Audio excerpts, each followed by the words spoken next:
Chapter 5. She's Gone. The next morning, I was startled out of my sleep by the sound of Harrison's voice. "Oh no!" he cried. I moved quickly to the front of my bungalow to see what was going on. So did everyone else. Harrison stood in the center of the compound, shaking his head, as Jill flew out of the office door. "What is it?" she shouted. "What happened?" Harrison pointed at Louise's bungalow. The door was wide open. "She's gone!" he proclaimed. Immediately, I shifted my gaze to Max. Our eyes met. His jaw fell open as a look of shock and bewilderment swept over him. "But how?" Jill asked. "This has never happened before, has it?" "Not in the 3 summers I've worked here," Harrison replied. Slowly he surveyed the entire compound, looking at each of us in turn. Then suddenly he called out, "Look!" We all turned our heads sharply in the direction he was pointing. Unfortunately, I hit my nose on the wall of my bungalow, and I couldn't see a thing except stars. So it took Jill's words to make clear what it was that had so astonished him. "Oh no," she said. "The gate! It's open!" "How can it be?" Harrison asked. "There's no way any of the animals could open that lock." "I don't know," Jill said, her brow wrinkled in confusion and distress. "Unless one of us—" She stopped speaking, and a strange expression came over her face. "What is it?" Harrison asked. "What's the matter?" "I did it," she said after a minute. Her voice was soft and a little wavery. "What do you mean?" Harrison queried. His eyebrows came together to form a hedge across his forehead. "I did it," Jill repeated. "I left the gate open. Don't you remember? When I ran in to get the towels, I accidentally left the office door locked behind me, so I had to go back by the gate.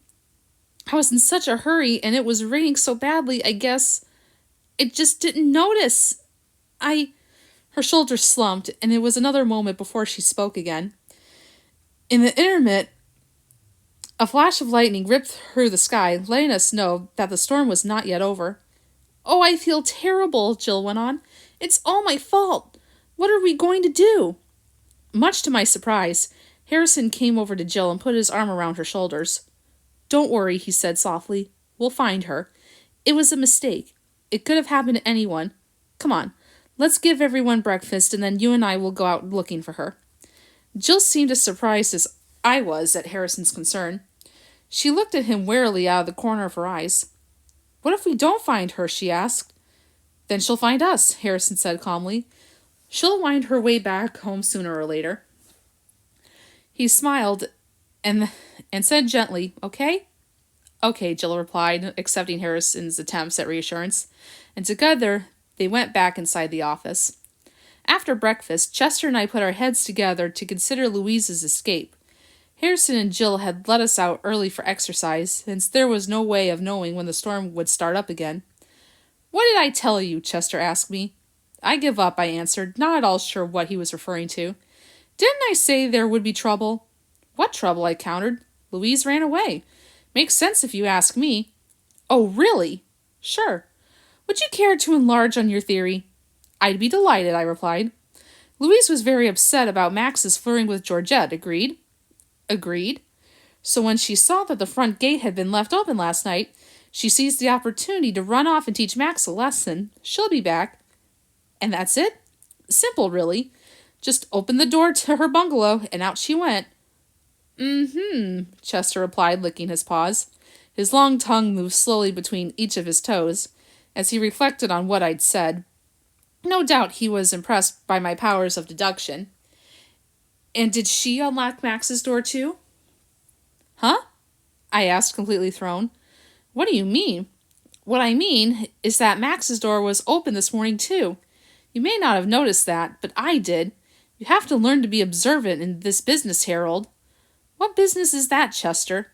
"The business of crime detection," Chester answered, neatly snapping his head in my direction to look me squarely in the eyes.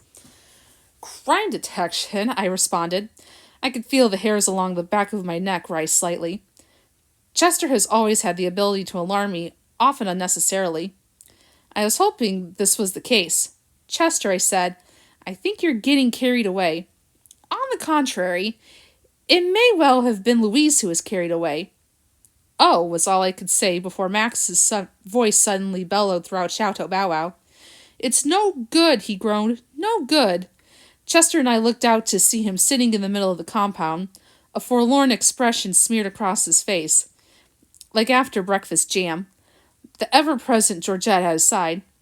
Now, Max, you mustn't carry on so, she said softly. Hussy, I heard myself utter under my breath.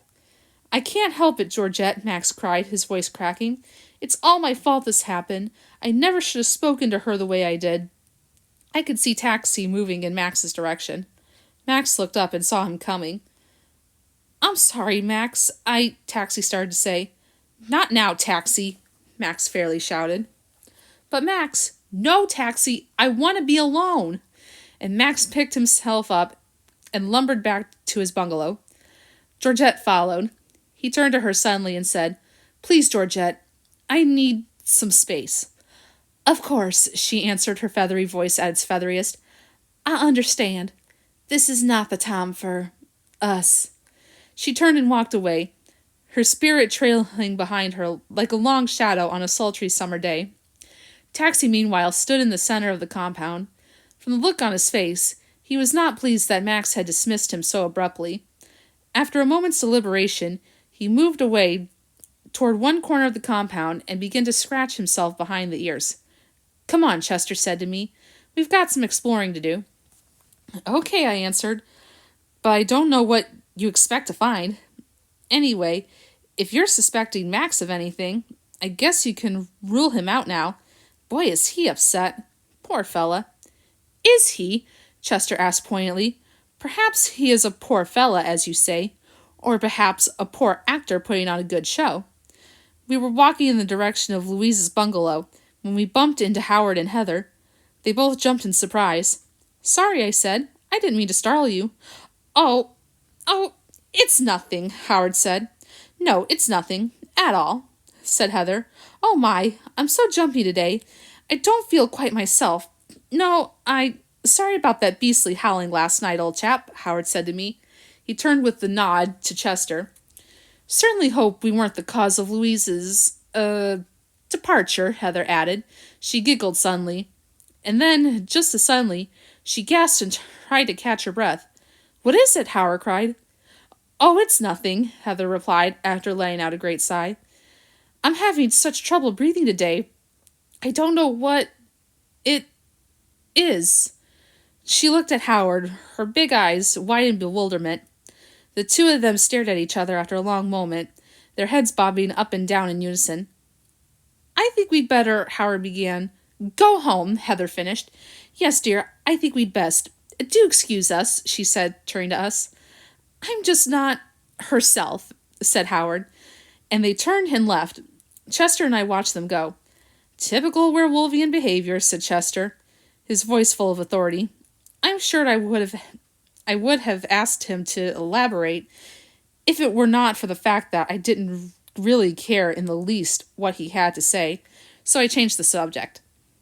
Weren't we going to do some exploring, I asked. Yes, Chester answered, snapping himself out of his pensive mood. Follow me. I followed Chester to Louise's bungalow, where we stood for what felt like a long time, staring at the emptiness inside. Just think, I said, feeling a tear come to my eye.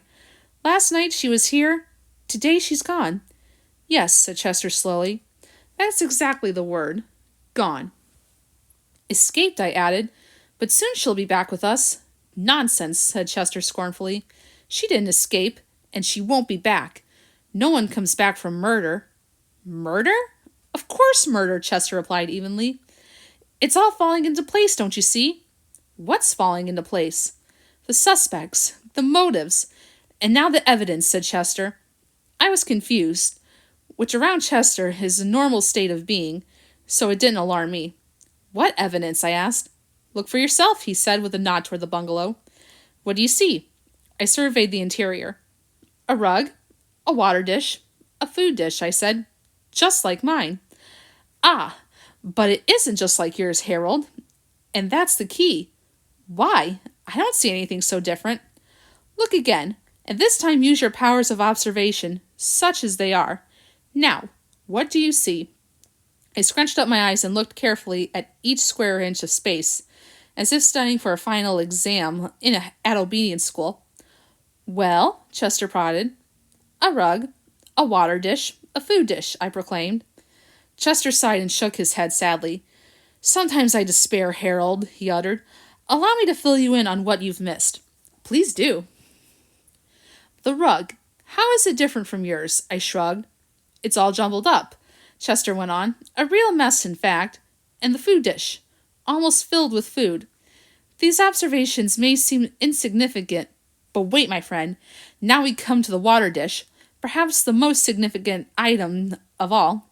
And yet it isn't really the water dish, but what lies around it that is so disturbing. Thoroughly confused, I looked at the water dish and the floor around it.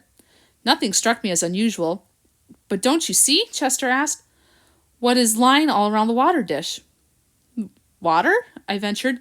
Exactly, he exclaimed triumphantly.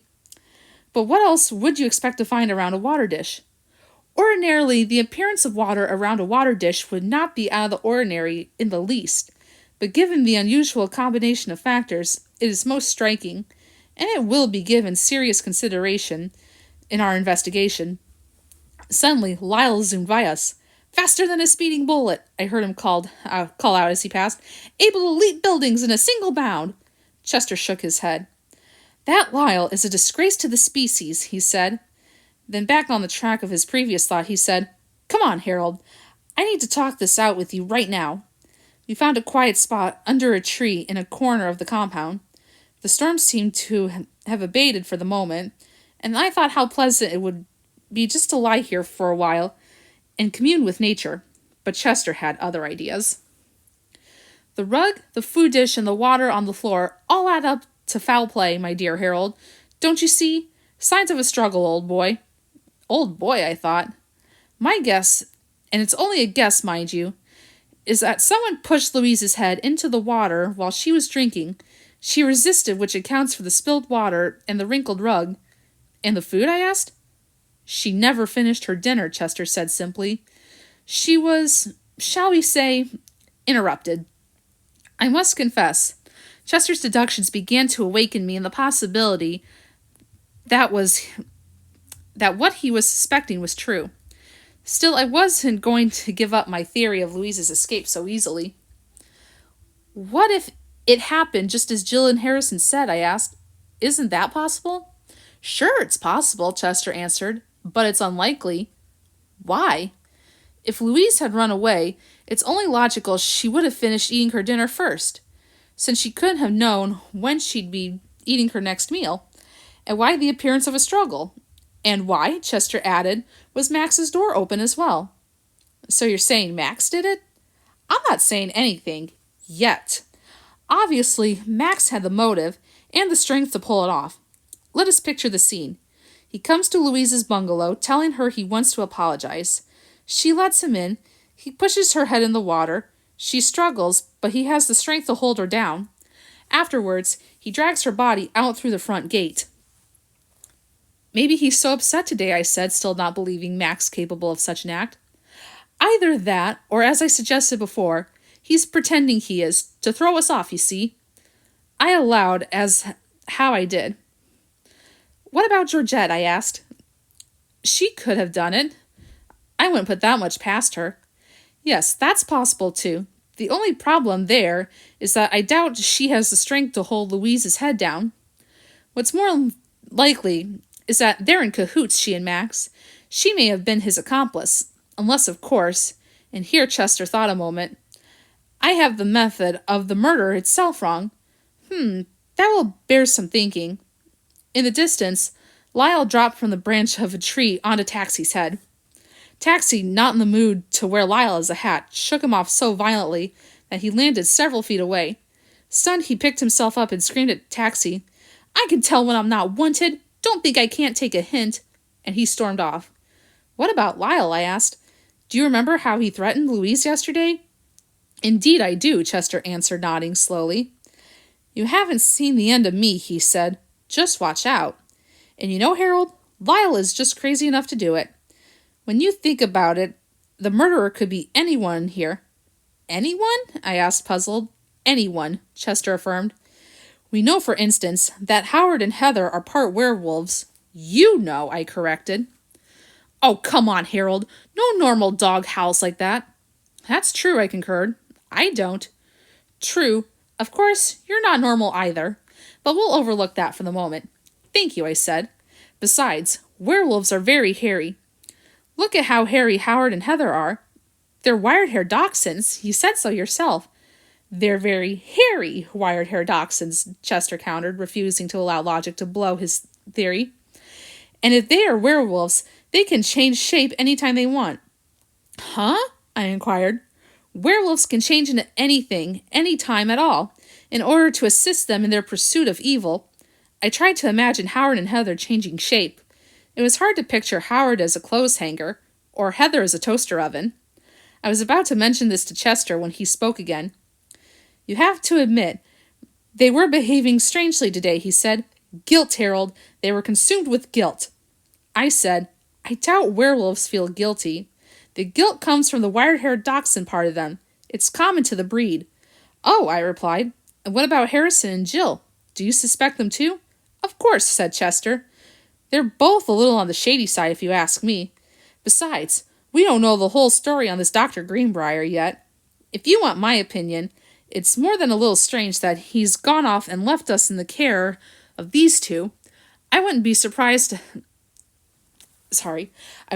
all surprised if they're acting on his orders.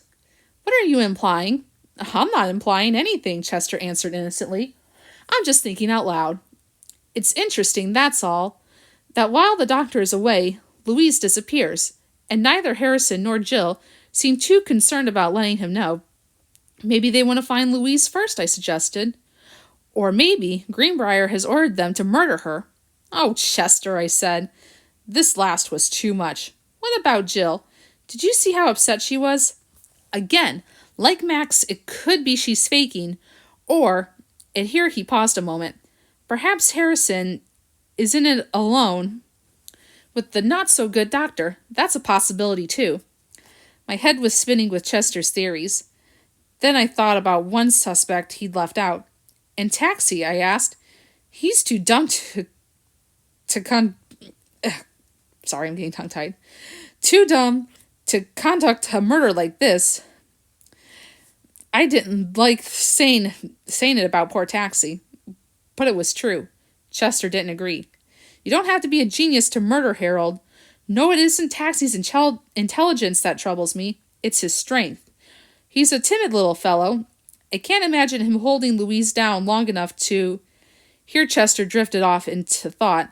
Suddenly his eyes lit up. Unless, he said excitedly, if we change the method of murder, then...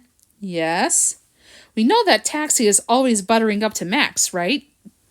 Right, I agreed. And we know that his feelings were hurt yesterday when Max went off with Georgette instead of spending time with him. We also know he'd do anything to please Max and to get into his good graces. But murder? I asked. I couldn't believe it of Taxi. Sure, why not? I was on the wrong track, don't you see? If we believe that Louise was drowned, then Taxi is pretty much ruled out.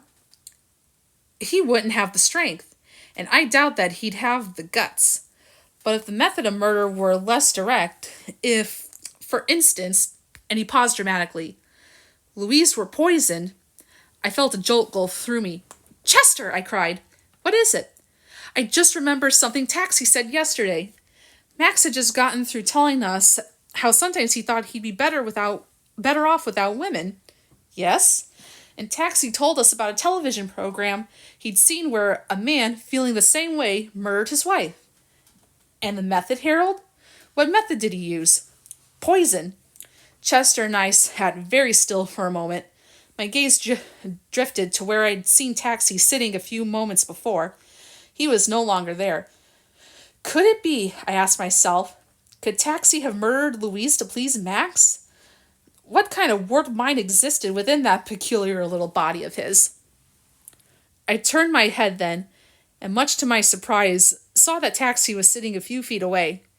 He stared at me in such a cold way that I knew he'd heard every word Chester and I had said about him. Taxi, I said, startled. He didn't respond, but continued to glare at me. I swallowed hard and tried to speak again. I'm... Taxi cut me off with a menacing growl, and before I could get another word past my lips, he turned and walked away. He heard, I said then to Chester. Yes, was all Chester said in reply, but there was something the way he said it that sent a shiver down my spine. Oh boy, Louise is missing, and Harold and Chester are trying to figure out who done it. This is getting interesting. Join me for the next chapter.